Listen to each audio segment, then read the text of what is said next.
Our agenda for today is introductions. We'll skip our group story because today we are a very intimate group of three. I'll let you know a little bit about my program at the University of the District of Columbia, Workforce Development and Lifelong Learning, our history, our pathways, and specifically our ECE program. We'll go over the history of partnerships in workforce programs and then have a discussion about the who, when, where, how, and why, and how it benefits students and your program. Next steps, how to ensure you meet your goals during the process of initiating those partnerships, questions and comments. And please feel free to stop us at any time if you have something that you want to share out or have a question. As I mentioned, my name is Tracy Billingsley. I'm an adjunct professor at the University of the District of Columbia with the Workforce Development Program. We are there in the District of Columbia to support individuals who are seeking to gain employment. And I'll speak a little bit more about it. I've been there since 2019, teaching CDA courses. And I am a former educator who has taught early childhood classes. The history of the University of the District of Columbia Workforce Development and Lifelong Learning began in 2009. The intent was to serve those who are underemployed and unemployed in the district. And our program provides training and courses at no cost or low cost. And when I say low cost, those who are in the healthcare pathway, they do have to pay for things like their uniforms and things of that nature. But the class in itself is paid for. This affords them the opportunity to advance their skills, which enables them to then pursue employment in various job sectors. We offer healthcare, as I mentioned, early childhood, specifically CDA classes, construction and property management, hospitality and tourism pathways, and information technology. And we also have general ed classes for those who may want to take language arts, mathematical application, entrepreneur skills, and we are continuously adding additional programs for those who are in the district who may want to do something else. Specifically, the CDA courses are offered in a semester-like platform. So spring, summer, and fall, we have 2 sessions, which we deem CDA 1 and CDA 2. And so in the beginning, many of our students, some come with experience already in the classroom, and many come and they don't have the experience in the classroom. And so we take that opportunity to offer them theory and CDA 1. So we kind of are going through that book, creating activities for them to understand and follow. And then during the second semester is when we delve into that practice if they have not yet been in a classroom setting. Any questions or comments thus far? No. No questions? Okay. Define partnerships in your own words. So I just wanted you to think about, what does that mean to you and your program? I know for me, partnerships are essential for our program to run. It means collaboration. It means really thinking about what our students need, what the community needs, and what our program needs to fulfill this whole idea of serving the underemployed and the unemployed in the District of Columbia. And so it's just something to think about. We'll look at the next slide, which is defining partnerships based on Webster's definition. And so they mention it's the state of being a partner, a legal relation existing between 2 or more persons, contractually associated as joint principals in a business. The persons joined together in a partnership and/or a relationship resembling a legal partnership and usually involving close cooperation between parties, having specified and joint rights and responsibilities. And I would say number 3 best fits the description of partnership from my program. Any share outs or thoughts about that? No? No. No thoughts about that. Okay. We'll move on to the next slide.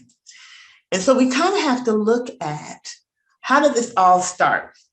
Thinking about the history of partnerships and workforce programs. And we have to go all the way back to 1933. Between 1933 and 1938, President Franklin D. Roosevelt's administration wanted to create something because, of course, this drastic thing happened to our community called the Great Depression, and we needed to get people back to work. And in order to, it's kind of similar to our kind of situation we went through in the pandemic, right? And so they created 2 agencies to support civilians. One was the Work Progress Administration and the Civilians Conservation Corps. And they provided temporary governmental assistance and temporary jobs for construction projects throughout the US. And so in 1935, this New Deal shifted its focus to assisting labor and urban groups on the premise of 3 categories: relief, recovery, and reform. Sounds like something we just went through, right? And with regards to the pandemic. And we're still kind of going through this process of figuring out how to best put people back into jobs, which I think we've overcome that, and then sustaining that. Then there were several other acts in between. We then kind of fast forward to 1982. President Ronald Reagan then created the Job Training and Partnership Act. This further supported the notion of increasing the nation's workforce through improving the labor programs by offering entry-level training to youth and unskilled workers, the unemployed and the underemployed, and dislocated workers with obsolete skills. So through this, state and local governments partnered with community-based organizations, such as our program at University of District of Columbia. I'll move to the next slide. And so 14 years after that, the Job Training Partnership through President William J. Clinton spearheaded the passage of the Workforce Investment Act, which was between 1998 and 2014. And this further supported the whole notion of workforce programs through community-based organizations, added federal aid programs for vocational education, adult education, and job training at the state and local levels. And finally, in 2014, President Barack Obama signed the Workforce Innovation and Opportunity Act of 2014, replacing the Workforce Investment Act. The intent of WIOA was to support civilians in seeking jobs, education, training, and support services, garnering skills needed to compete in the global economy. And I think that's important because those support services, we have to consider when we have students, what it is that we want to aid them with. We know that they come with challenges, and I'll speak about that a little further on down the line in the PowerPoint. Welcome. Let's talk about initiating partnerships. Think about an experience where you initiated a partnership just by chance. And I know that we have some individuals on the line, but I'll go ahead and share first and let you know how I initiated several of the partnerships that we're working on now and that we are instituting at my program. And so it's a little dramatic that I'll share with you. Well, one sweltering hot day last August, I decided to myself increase my skill set. It had been many, many years since I'd taken CPR first aid. And one of the local agencies that is partnered with the Office of the State Superintendent of Education which is located in the District of Columbia. They offer CPR and first aid for free to those early childhood educators who are a part of their organization. Lots of different types of classes and professional development. So I signed on to take it. And like I said, it was last August. We were still in the pandemic. We were still being mindful of being 6 feet away. I took my online portion and then went into the office to take the remainder of it. There I met a stakeholder who is very active in early childhood education, as well as supporting families in the community of Southeast Washington, D.C., which is Ward 7 and 8. And I'm not sure if all individuals understand the dynamics that occur in Southeast Washington, D.C., but right now that is one of the locations where many are underemployed or unemployed. And that is also where my office and our school is located for those individuals. All righty. So I go in to take the remainder of my course, and I meet an individual who is a stakeholder. Through that one visit, we began to talk on a regular basis. I joined their committee. I met several other early childhood educators. Now, I've been in early childhood for many, many years, but these educators are directors, administrators.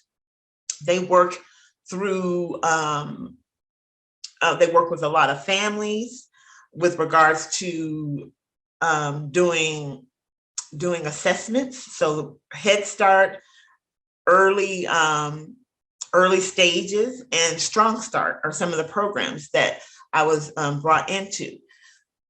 What then happened next is we started having conversations about who needed teachers, who needed assistants. And I said, you know what? It'd be great if we could partner, because many of my students, as we are coming out of the pandemic, they need their practicum hours, their 480 hours. So let's talk further. So from there, I connected to almost all of the individuals on that committee call. I've also had individuals come in and speak about developmental milestones to my students. And so that is not necessarily a partnership, but that was a collaboration, and it benefited my students. They were very engaged in that process. And so that one-time event sparked so many other events that it really, I can't thank them enough, but it really started a process, which I then took back to my dean and our employer outreach coordinator, and now our director of partnerships. And we started something that's so very important. So if anyone else would like to share just that moment that you made a connection and how it's benefited you, I greatly appreciate it. No one wants to share? Okay, we can continue to move on. So as I mentioned, we're here to talk about who do we want to partner with in communities, and how will they bring value to our ECE programs and really to our students. And so when we think about it, in the District of Columbia, and I'm sure in other locations, we have many, many, many early childhood centers. We want to partner with them, okay? We have secondary programs. And when I talk about secondary, I'm talking about high school. We know that we offer CDA courses in high school, but not all high schools offer it. And so we want to target those students if they're interested in ECE, and for our sake at my program, healthcare, whatever they so choose. Not everybody will go into college, but we want to offer it. But we also invite to the table those who offer AA programs, to include our own University of the District of Columbia Community College. And then again, stakeholders. All right, very important. And so in our program, we have a advisory board meeting biannually, and we bring together everyone to the table to have these conversations. What we're planning on doing and how we want to move forward. How these programs will bring value. Of course, I mentioned early childhood centers. Well, currently, we have multiple partnerships in play, and we know that they'll offer value because they've said, hey, we're willing to take on your students who need their hours. And when I say their hours, they're 480 hours of volunteer and or work. Really, they're practicum. Just them doing that is helping us, but in turn, it helps them because they need individuals. We know a big shakeup has occurred because of COVID, and they need people, and we need our students to have this experience. And so linking with those early childhood centers in the community are very beneficial. Again, secondary programs, not just the whole idea of doing an associate program for those students who want to move on, but tapping into those high schools around the area. There are many, and many students sometimes just don't know what it is they want to do. So presenting there at those programs. Currently, we are partnered with a few of the high schools in the area for students who are interested in the pathways that we offer. Again, stakeholders sitting at your table during your committee also allows for a different conversation, okay? Any questions or comments? I'm gonna ask, just like I do my students on a regular basis. Okay. I have one question. Sure, yes. Can you explain a little bit more about how you've initiated your partnerships with high schools? So my dean, who is very, very committed to this whole idea of adults transitioning into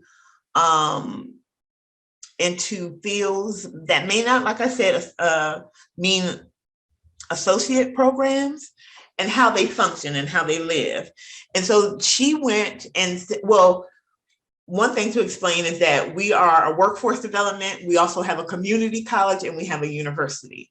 And so the president of the school did some research and started doing work with one of the local high schools and said, you know what, who best fits this idea of helping these students? And they chose workforce development. And so that was the initiation.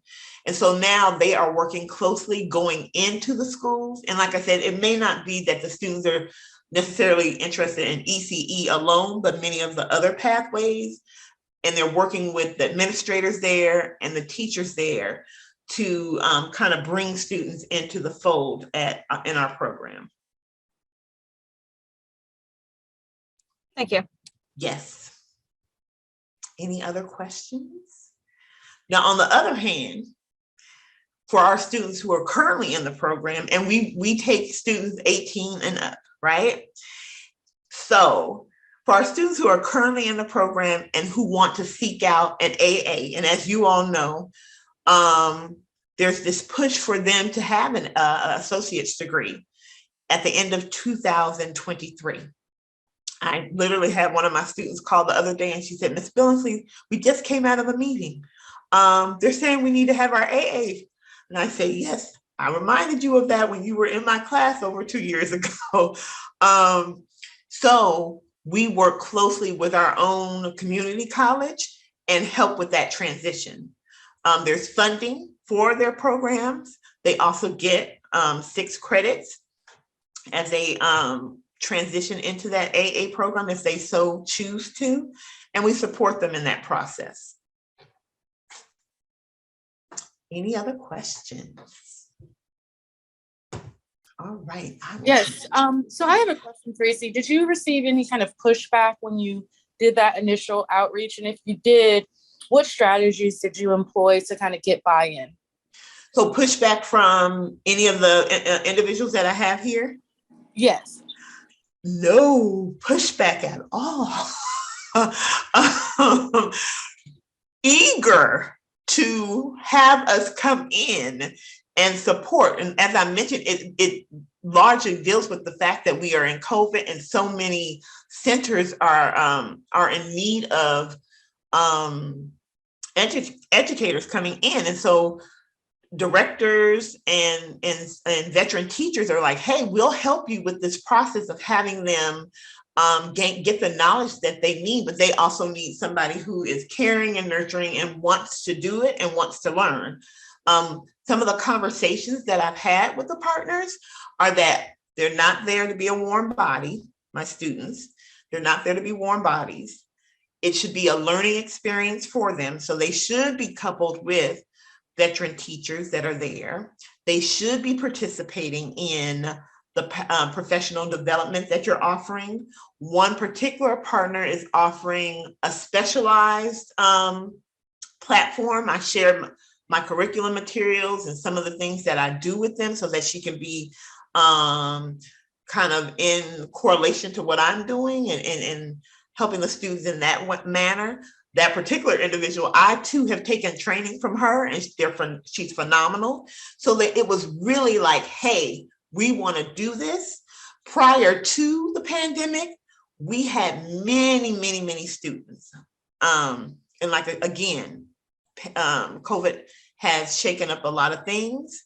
But one of the things they still struggled with was partnering with all of these childcare centers. Because oftentimes it was like, oh, we want them to already have their CDA, but they're willing to say, hey, we'll work with you through this whole process. Any additional? Great, thank you. You're welcome. And I will say the stakeholder that I worked with specifically, she's like, Ms. Billingsley, we have resources for them to come in. We know we're still at a point where people are still leery of coming into the building, but she has a whole library of resources that they can come and borrow books from. She also offers family engagement meetings, which is beneficial for my students to learn about family engagement, but they too have children. And so we want to keep them abreast of what's going on in the community, what's happening in the schools, and then how they can better serve their own children as parents. I'll keep moving. When to initiate, and I thought about this. Is there a good time? You want to think about government, state, and local trends. Consider the needs of your students, the program, and the community. And so, again, the pandemic shook things up. People are in need, but then I had to think about my students who are coming into the fold that have no experience. So do I say, hey, you go straight into a program? No. I need to know, one, that you're serious and that you're going to stick with it. Two, there's some other things that need to occur before we take on this idea of them going into one of the partnerships to complete their practicum hours. And so one of the things is that we want to help them in this process. Prior to, we never guaranteed placement or things of that nature. But now we really are supporting them in this process because it was very difficult. We're matching that theory that they're learning in the classroom. And this is for those, like I said, there are many who have never worked with young children who are eager to do so. But we're matching that theory that they're learning in the classroom to hands-on training. Now, for those who are already in childcare, they are already experiencing it, but we have to say, hey, we want you to link up and understand. So when to initiate, I would say, is when you know that your students are serious, they're ready, and then they've completed all required necessary things to enter into the partnership, like their background checks, they're getting their screenings, and all of those necessary pieces of documentation. And for us as well, we have to make sure on our end that we follow suit based on our MOU, but that's further to come. Any other questions?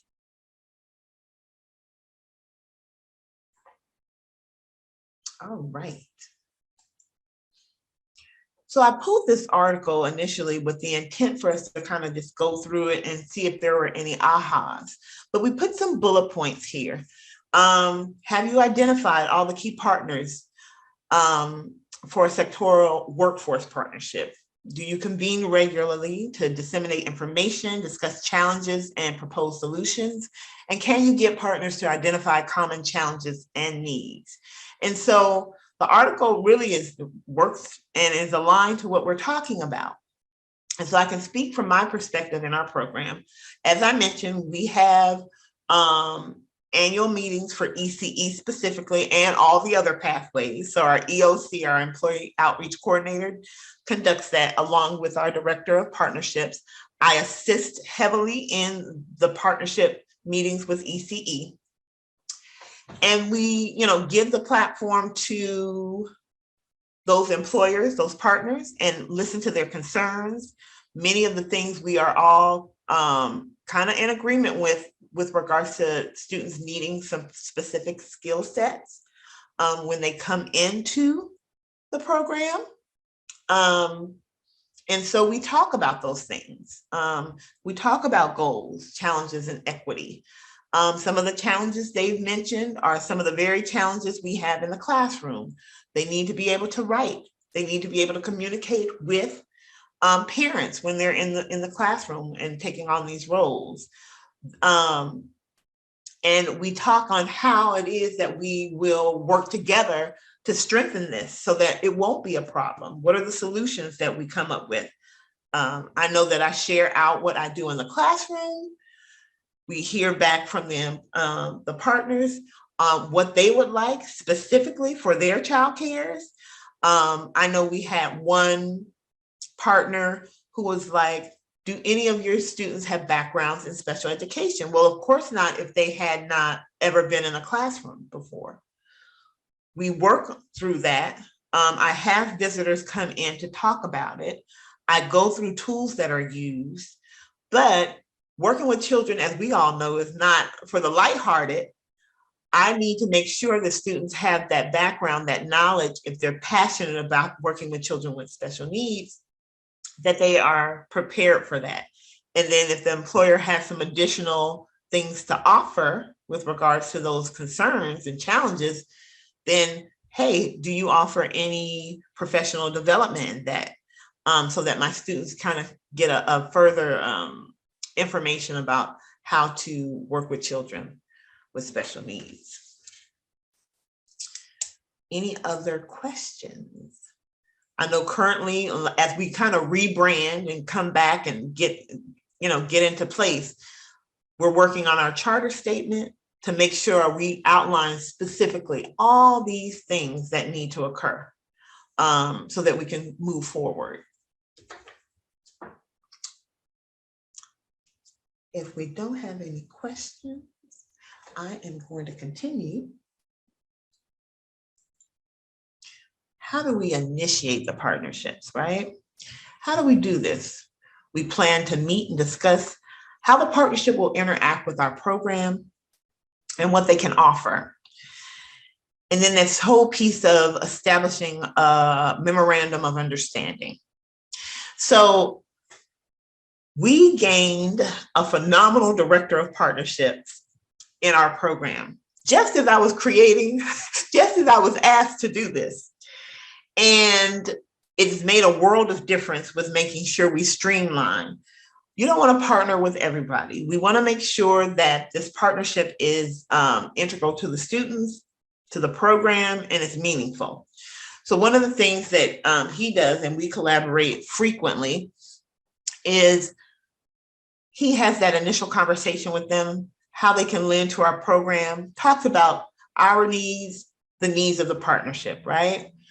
And if it's determined that, hey, yes, this would be beneficial for us to partnership, we then have another meeting. And this is where we really hash out all of the things in our MOU, okay? Our partnerships, none of them were for ECE currently deal with any money exchange. And so it really is, this is what we'll offer. This is the expectation. We go through the legality pieces of it, and then we send it back and forth until we get it just right and look over it. And then we send it to our legal teams to look over. But this is important because it kind of sets the tone for where the partnership will go. Now they can choose between saying, hey, we can offer your students internship, apprenticeship, possible work. On the flip side, I've also, when partnering with individuals, do any of your students need their CDA? So kind of taking on cohorts from various early childhood programs in the city.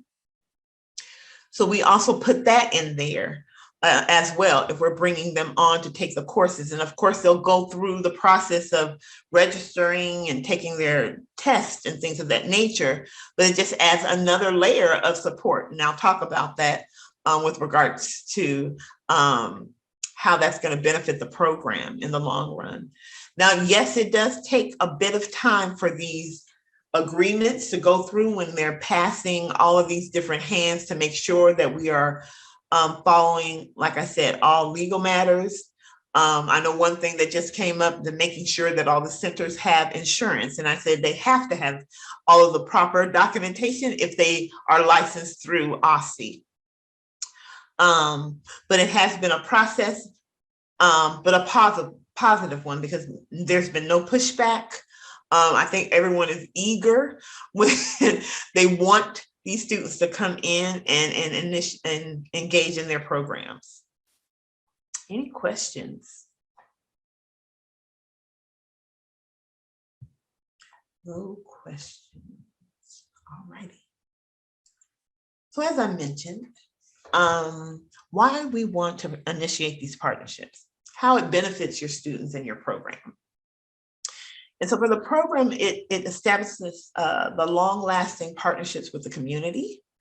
As I mentioned, there are multiple that we are in partnership with, and some of them have multiple childcare centers. This is what we want, because when students continue to come in our program, and as it continues to grow, as it did before, we can offer them and say, hey, we have partnerships, and they're all over the city, not just in one area. And we can kind of detail it to what they're looking for. So if we do have students who want to work with children with special needs, or if we want students to work in a dual language program, we'll have that to offer to them. If they want to be in a specific ward in the District of Columbia, we can offer that to them. Some of these students work full-time, not necessarily in early childhood. And so we have to be able to offer them something where they can get their hours, but it's not going to affect their work, them bringing in money to take care of their families. This helps to build capacity for our program, as I mentioned, and it's just ensuring best practice. I think if we're a community-based organization, or this division of workforce development, we should be able to have partnerships that are reflective of what our students need. And it's just, like I said, best practice. With regards to the student, engagement and sustainability in the local ECE industry, preparedness for the job, so they're getting that hands-on experience and training in these facilities. Financial stability. We know already, as educators, we are not paid top-notch. We do it a lot out of love. I said to someone the other day, we should be making MBA salaries. It provides financial stability. So many of my students, my student was like, hey, Ms. Billings, I have to work. How am I going to get my hours? I said, well, some of our partners have offered stipends. Some of them have offered money for transportation, which we know is very important right now, as gas prices are sky high. And so some of these partnerships, the hope is that they lead to full-time jobs with benefits. And then this whole idea of potentially furthering their education based on the trends. And so I mentioned before, it's coming up that you need to have your AA if you choose to be a teacher in a childcare center. And so these partnerships, these collaborations, they offer these opportunities to students. Any questions, comments? And just a tidbit, here in the District of Columbia, they have formed a task force to really ensure that early childhood educators, specifically those who work in childcare, are paid what they're worth, right? We know we work very hard. And so they have established a two-part layout, if I can say, to ensure those who work during the pandemic in a child care, and they have to qualify, they get a payout for that time that they worked, saying, hey, we know you guys didn't even get paid enough really to come in during the pandemic as a frontline worker, right? And then in the next 2 years, they're going to ensure that they increase the pay.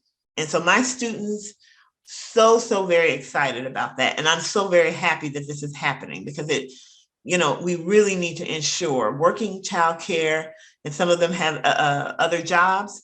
We don't want them to have burnout. We want them to be able to give our children the best and to have high quality childcare experiences. And in order to do that, that individual needs to feel stable financially. Any other questions? All right. Here I have another article. And so we want to think about these questions. Do you assist employers in identifying and understanding challenges they are experiencing hiring, retaining and advancing workers? Do you provide new and incumbent workers with well-rounded services that address barriers to education, employment, and advancement? And so again, I go back to our advisory board. We have all of these conversations. Like I said, we don't guarantee students placement, but we offer these partnerships for them to complete their practicum and or other opportunities. And so with regards to the partners, the employers, we do have those conversations about challenges, about hiring, about retaining. We know there's a turnover in early childhood. We want to retain those individuals. I've worked at places where the turnover was high, and then I've worked at individual places where people were there for many years. And what does that all entail? So we're looking for talent, but when you think about individuals who are coming to work in a program and you're thinking about the partners, we want people who are truly invested in children, right? That's what our partners and employers are saying. Truly invested. Hey, we'll help shape and mold them if they're serious about what they're doing, And I also bring home the point. I tell them, this is not for the lighthearted. This is when you're serious about it. And majority of them are truly passionate about working with children if they don't already do so. This piece on do we provide new and incumbent workers with well-rounded services? And so we work with the partners, but on our end at the university, we do take a look, and we are required to kind of do this. We got students coming in who have been in various places in their lives, and they just need support. And so in order for them to be able to succeed, we want to ensure that we are providing wraparound services. All right. What does that mean? So that they can go on to these partnerships, and that we're handling any of these other situations that may come or arise. Many of them say, and I want to say children, many of my students who are not children, they do mention, hey, I got to go pick up my kid. Or, hey, I have some other things. And so how do we navigate that? So we're speaking with the partners about it, we talk about it in our own program, and we kind of try to come up with solutions to make sure that this will be an easy process for them. Any questions? No questions. Let me see if there's anything else I want to add to this. I know a lot of our employers mention that in hiring and making sure that they have these skill sets. We mentioned writing, speaking. We don't write and speak the same way, right? Communicating with parents, and then retainment. Hey, when we set a schedule, whether it be early morning or evening, we need to stick to it. These are things that are important. So having that conversation with, before we send them out on these partnerships to these employers, our student success specialist, our employer outreach coordinator, and our career specialist have these sit-down conversations with them, letting them know, you know, when you go in, this is the expectation. This is what you need to be able to do. And we've definitely let our employers know, please contact us if this is not going to work, because we want to know. And we let the students know if it's not working for you, please let us know, and why not? Why is it not working for you? All righty, I'm gonna move on. And I have a video here that doesn't seem to want to play. All righty, well, I chose this video, and though it doesn't directly associate with early childhood, it spoke highly of this whole idea of partnering with various companies. In this particular one, this individual works as the director of human resources at a Hilton Garden Inn. And he talked about his particular protege and how he saw the growth in her and how she had gained so much information and knowledge by just coming in and offering her an apprenticeship.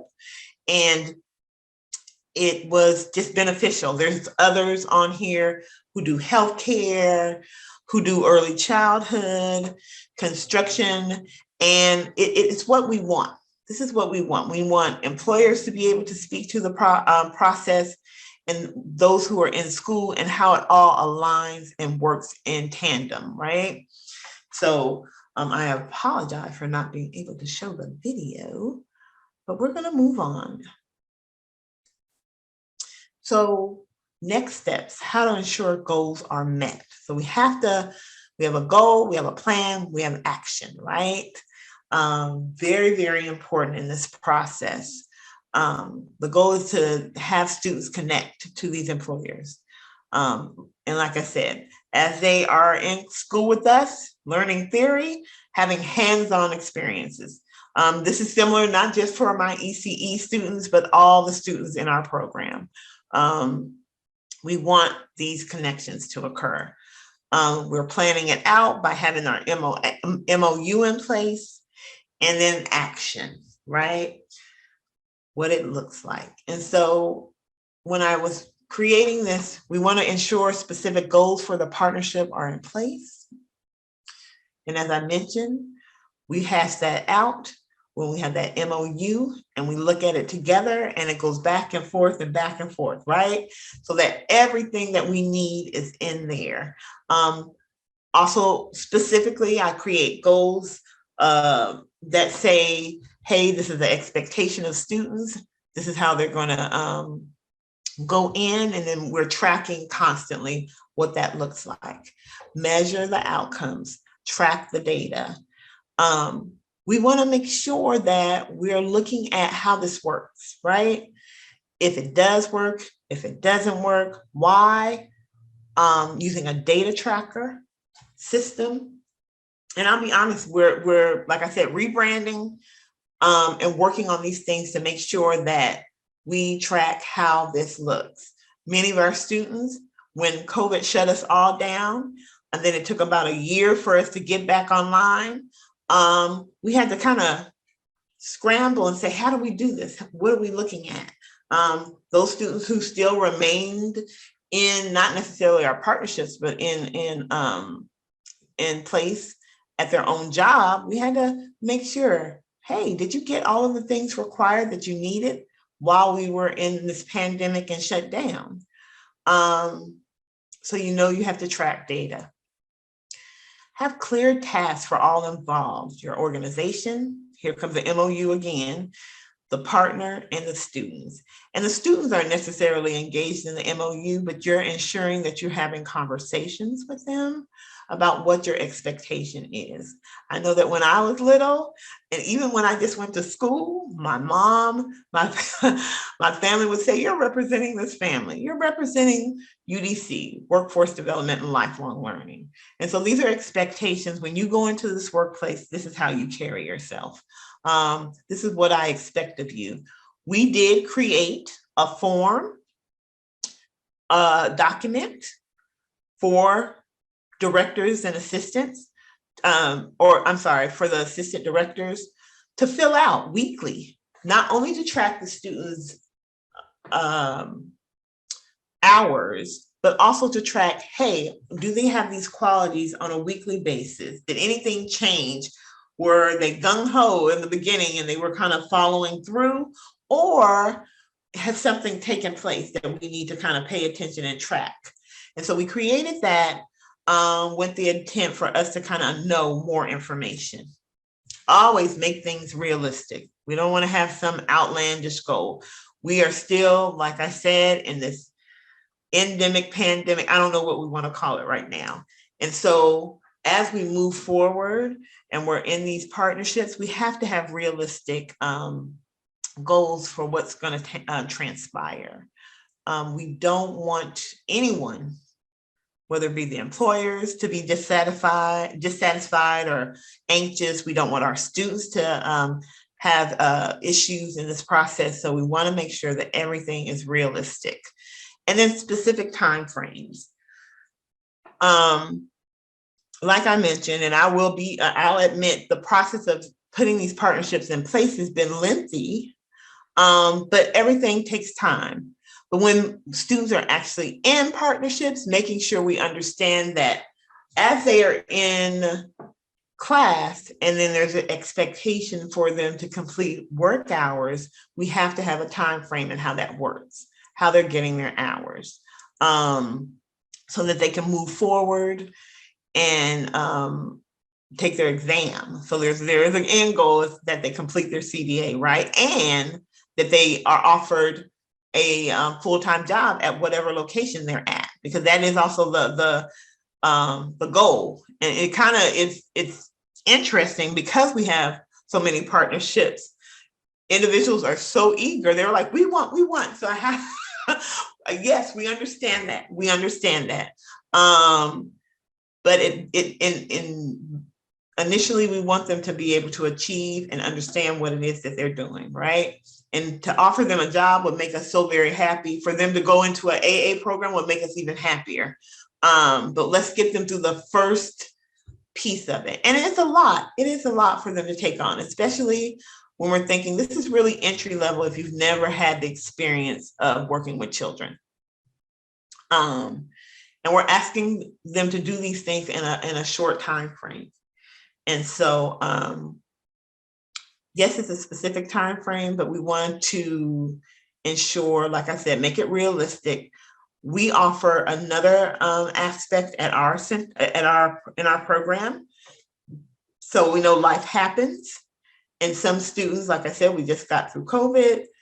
Some students aren't able to finish up initially in the specific time frame.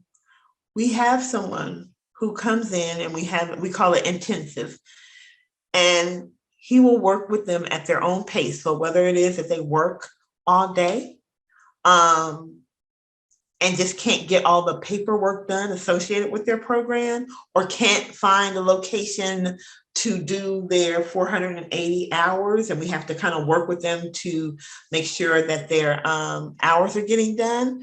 We have this intensive program for that purpose. And so we don't want to put too many constraints on them, because We don't want it to become stressful. We want them to finish strong and at the end. And so partners know that some students have full-time jobs that aren't necessarily in early childhood, but their idea is that they want to switch over because they're very passionate about it. And so they work with us on that piece. Any questions, comments, concerns? Anyone have anything to lend? Because that you all may have something to share that I don't know about.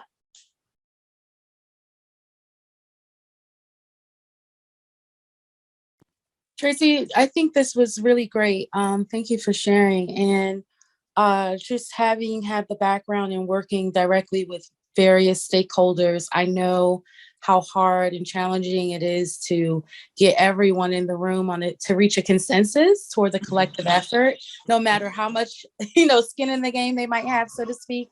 So this is very noteworthy accomplishment that you've been able to be a part of. Thank you so much. Is that Miss Katura? Yes. I'm so happy. I haven't spoken with you in a while. It's good to hear your voice. Yeah, likewise. And I don't know who else is on the call, but Katura, Alicia, phenomenal. So very helpful. And I just want to say, even connecting with you all has been so phenomenal in not only my growth, but my ability to support my students, to ask certain questions, to when we go to the table, hey, what are we doing about X, Y, and Z? And so, I find it very humbling to have just these opportunities, and that all on board, all in our partnerships are just so excited about all aspects of it.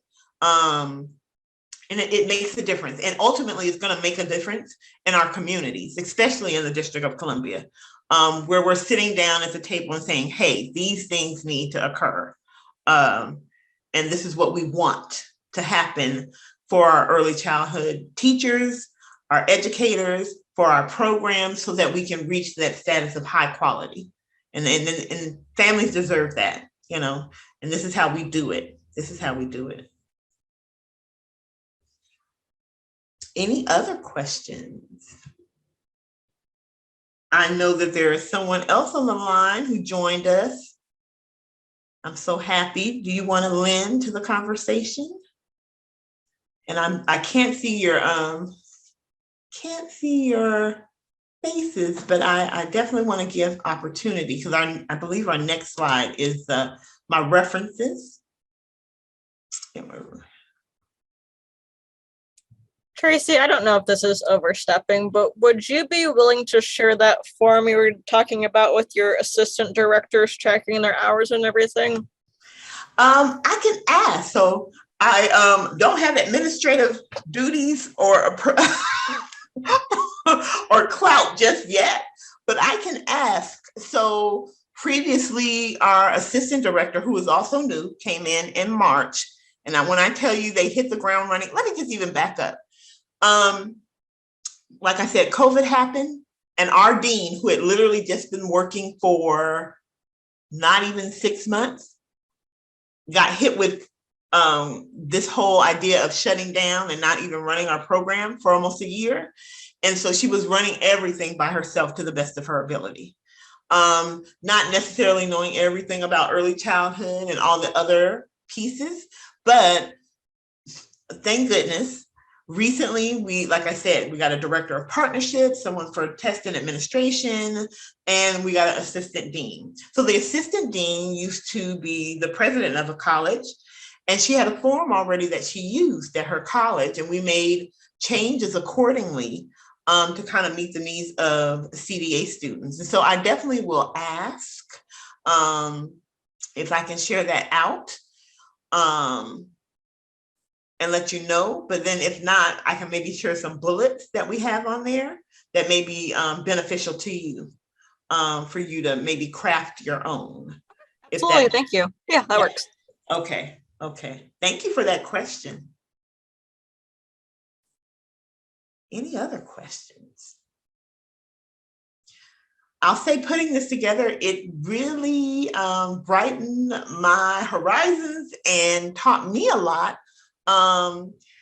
As I mentioned, we also lost our director who decided to leave and go to another position, and I was tasked with helping to support early childhood. But this has been eye-opening for me and exciting for me to partner with so many individuals in the community. As I mentioned, I was an early childhood educator for over 25 years. And taking a step onto the other side to seeing all of the things that need to take place, and then also supporting students, it's just phenomenal. And then doing the research for this PowerPoint and then these talking points, very inspiring. And I'm so excited. I want so much for my students and just for students all around who are in early childhood. And so I know we have an uphill battle to get to where we are, to where we were previously before the pandemic, but I know that there's a need for early childhood education, high quality experiences for children. And I know that if we all work together and continue to push, it will happen. It will happen. I am going to just share, there'll be questions set up in CAN for those who are going to look at the recording. We're a little early. Like I said, if there's any more questions, my contact information is on the next slide. So please feel free to reach out if you have further questions. I'll be all too happy to answer them. And then there is the information from the council in that beautiful building on 16th Street that I used to see all the time as a student at Howard University. So please, please, please reach out. I see someone is in the chat and has a question, or is that previous? So Katora said in the chat, she said, thanks, Tracy. Thank you. And I wanted to also thank you, Tracy, for today's webinar. This was very relevant and really great information to share with your peers and your colleagues. And I want to thank all of our guests that joined today that could make it to this presentation. We will have a recording of this put up into the Higher Education Consortium group in CAN soon, and you can continue to ask Tracy as many questions as you have in the Higher Education Consortium discussion forum that'll be specific to this topic.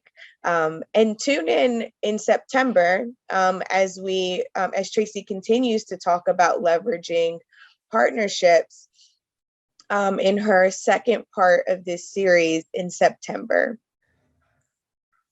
Yes, yes, yes, yes. Thank you, Alicia. This was so very exciting, and I look forward to hearing from you all who are going to be able to view the recording. And I look forward to seeing you in September. Have a wonderful rest of your day and a wonderful summer.